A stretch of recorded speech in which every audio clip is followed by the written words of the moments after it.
Salut à toutes et à tous, ravi de vous retrouver pour une nouvelle édition de la Minute Quintet. On prend la direction de l'hippodrome de Longchamp ce jeudi 29 mai avec le prix du Petit Pré qui sera support de Quintet. Ce sera la sixième course du programme, bien entendu prévue à 20h15. C'est un handicap divisé une première épreuve pour des chevaux âgés de 4 ans et au-dessus. Le parcours sera long de 1600 mètres, ce sera sur la moyenne piste. Voilà pour les conditions de ce handicap qui est malgré tout assez ouvert. On a pas mal de concurrents qui viennent de décevoir, notamment dans cette catégorie. Du coup, voilà, on est un petit peu dans le doute avec certains, d'autres qui ont moins de marge. Donc, il n'y a pas forcément un gros favori qui se détache, même si c'est vrai que j'ai retenu en tête le numéro 12, Contentious Soul, qui est certainement le plus à même de remporter une telle épreuve. Déjà, il est sur la montante après 2 parcours dans les jambes. Il vient de terminer 3e d'un quintet disputé à Fontainebleau. C'était il y a un peu plus d'un mois de cela. Donc, le cheval, clairement, est compétitif. Il a la pointure d'une telle épreuve en valeur 37. Il est sur la pente ascendante. Il va encore progresser sur sa récente tentative. Donc voilà, pour moi, il a tout pour plaire. Et c'est vrai qu'en valeur 37, je pense vraiment qu'il est capable de rafler la mise. Ensuite, j'ai retenu en deuxième position le numéro 11. Il s'agit de Souvenir des Cageul. Un Souvenir des Cageul qui a couru 2 épreuves support de quintet pour 2 places. Dernièrement, c'était du côté de Bordeaux-le-Bouscat il y a environ un mois, même tout juste un mois. Il terminait 3e sur cette distance, en battant notamment Grand Son of Calix ou encore Prince of Clouds, qui le retrouve dans cette épreuve. Il était battu par Vicomte de Jodelet, qui sera également au départ. Mais bon, Vicomte de Jodelet a été pénalisé, du coup ça complique un peu plus sa tâche. Mais toujours est-il que Souvenir des Cageul est en forme, compétitif. Il a déjà bien fait dans cette catégorie. En fait, il a presque tout pour plaire, si ce n'est le fait qu'il n'a jamais couru sur ce parcours. Sa seule tentative à Longchamp, c'est seul départ en échec, mais c'était une rentrée. Donc, on ne peut pas le condamner là-dessus. En tout cas, c'est un cheval qui a montré qu'il était capable de très bien faire. Donc, pour moi, c'est également une première chance. Ensuite, j'ai retenu en troisième position le de Clavus qui revient bien. Clavus qui a désormais 2 courses dans les jambes. Pardon. Il avait été écarté des pistes pendant quelques semaines en milieu d'hiver. Et c'est vrai que une rentrée discrète dans le super handicap de réouverture. Le lot était quand même bien relevé. Puis dernièrement, quatrième d'une classe 2 bien composée, battu par Caramelito et Ferrari Fever notamment. Donc je trouve que la ligne est bonne. Il est bien placé dans les stalles de départ. Il a encore perdu 1 kg sur l'échelle des valeurs. Il est désormais en 42,5. Il faut se souvenir qu'il avait remporté le 30 juin de l'année dernière un handicap en 43,5. Après avoir remporté un quintet sur cette piste. C'était 1600 mètres, mais c'était sur la grande piste. Donc un cheval qui a vraiment beaucoup d'arguments à faire valoir et qui, pour moi, cette valeur associée à Maxime Buyon, doit lutter pour les premières places. Ensuite, j'ai retenu en quatrième position le numéro 3, Skylight Brochard, que je reprends en confiance. J'aime beaucoup son profil. C'est vrai qu'il avait assez séduit l'avant-dernière fois dans le super handicap de réouverture. Il avait terminé 8ème, mais la fin de course était assez plaisante. Dernièrement, ça s'est moins bien passé. Il a été plus décevant, peut-être un peu trop offensif. En tout cas, il revient sur une distance sur laquelle il a déjà bien fait. Il a couru une seule fois sur 1600 mètres pour une 4ème place. C'était en début d'année sur l'hippodrome de Chantilly. Donc pour moi, c'est un cheval qui a en plus perdu 1 kg sur l'échelle des valeurs.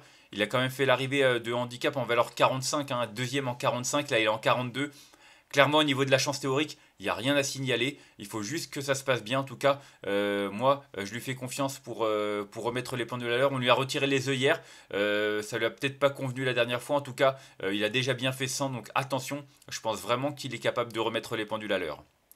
Ensuite, j'ai retenu en 5ème position le numéro 8, Vicomte de Jodelet, un cheval qui vient de remporter un quintet du côté de Bordeaux-le-Bouscat, comme je l'ai dit tout à l'heure, avec la ligne de Souvenir des Cageul. En tout cas, il a été pénalisé. Maintenant, il faut voir comment ça va se passer. Il a 3,5 kg en plus sur le dos. Maintenant, ça lui fait seulement 57 kg. Il a remporté son quintet la dernière fois avec 55. Donc, même si l'opposition est un peu plus dure, ça fait pas quand même une grosse différence de poids, je trouve. Et il aura l'atout de Christophe Soumillon pour l'aider dans sa tâche. Donc voilà, on connaît pas trop ses limites. Je suis pas sûr qu'ils sont encore capables d'en remporter un.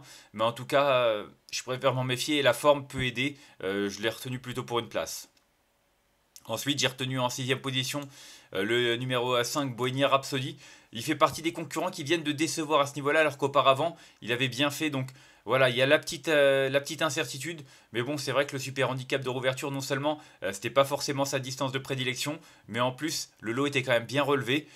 Du coup, il a d'ailleurs pas été bougé sur l'échelle des valeurs. Il est resté en 41. Auparavant, il avait terminé 4ème d'un quintet sur 1600 mètres. cette distance. C'était certes sur une piste en sable, mais le fait d'être sur une piste en gazon, ça ne le dérange pas. Il a fait ses preuves notamment sur ce parcours par le passé, donc pour moi, rien à signaler. À cette valeur, il est compétitif et si ça se passe bien, il est capable de remettre les pendules à l'heure. Ensuite, j'ai retenu en 7ème position le numéro 6, un Grey Tornado. Un petit peu le même profil hein, d'ailleurs.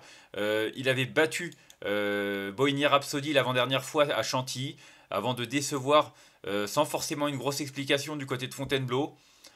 Bon numéro dans l'install de départ, une nouvelle fois muni hier. Faut le reprendre en confiance, on ne peut pas condamner un cheval sur sur un seul échec, surtout qu'il a prouvé qu'il était capable de bien faire dans cette catégorie. Il a même déjà bien fait sur ce parcours, donc pour moi en valeur 41, c'est également un concurrent qui est capable de redorer son blason. En tout cas, je lui accorde une autre chance. Et enfin en 8ème position, j'ai retenu le 14, Lord de Sinclair. C'est peut-être l'outsider qui est assez amusant, le Lord Sinclair, le 14, parce que il a une course dans les jambes. Il a été baissé d'une livre, encore il est en 36,5. Il avait terminé aux portes d'un quintet hein, l'année dernière, en fin de saison, en valeur 38. Du coup, là, il y a 1,5 kg en moins, il y a de la fraîcheur, il y a certainement un cheval qui va montrer du mieux après une rentrée qui était nécessaire. Donc, attention. En plus, la dernière fois, c'était 1400 mètres, c'était pas forcément sa distance de prédilection, donc ça peut être vraiment marrant. Donc, n'hésitez pas à le retenir dans un champ réduit. C'est un petit peu dangereux de le prendre en basse parce que voilà, il y a l'incertitude d'être suffisamment prêt, mais c'est vrai que pour un amateur de champ réduit ou alors même de longue, hein, 6-7 chevaux, ça peut être amusant de le rajouter pour une petite surprise. Et enfin, en cas de non partant, j'ai retenu le numéro 13, Modern Light. Hein. On l'a vu compétitive hein, dans les handicaps en valeur 36,5 dernièrement. Bon, ça s'est pas forcément si bien passé que cela, mais elle a pas si mal couru non plus. Faut voir, c'est 1600 mètres, c'est la première fois qu'elle court sur une distance aussi courte également. Non, elle a couru une fois, pardon, sur 1600 mètres. D'ailleurs, sur ce parcours, c'était pour une 6ème place. C'est vrai qu'on l'a surtout vu sur des distances allant entre 1800 et 2000 mètres, mais si ça se passe bien avec une telle distance, pourquoi pas pour une petite place, mais en tout cas, ce sera juste un regret de ma part. On va faire un petit récapitulatif de ma sélection avec le numéro 12 que j'ai retenu devant le 11, le 2, le 3, le 8, le 5, le 6 et le 14. Et en cas de non partant, le numéro 13. En conseil de jeu, comme j'ai dit, c'est pas une course qui est si facile à déchiffrer que cela. 12 et 11 sont en forme, ils l'ont montré dans cette catégorie.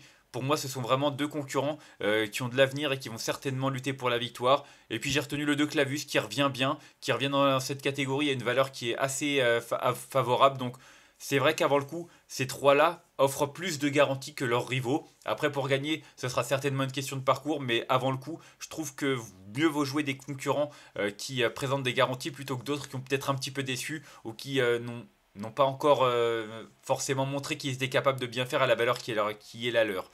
Donc voilà, 12-11-2. En tout cas, moi je vous remercie d'avoir suivi cette nouvelle édition de la Minute Quintet. Si vous avez aimé cette vidéo, n'hésitez pas à la liker, à la partager ou encore à vous abonner à notre chaîne YouTube en cochant la petite cloche pour être au courant des prochaines vidéos.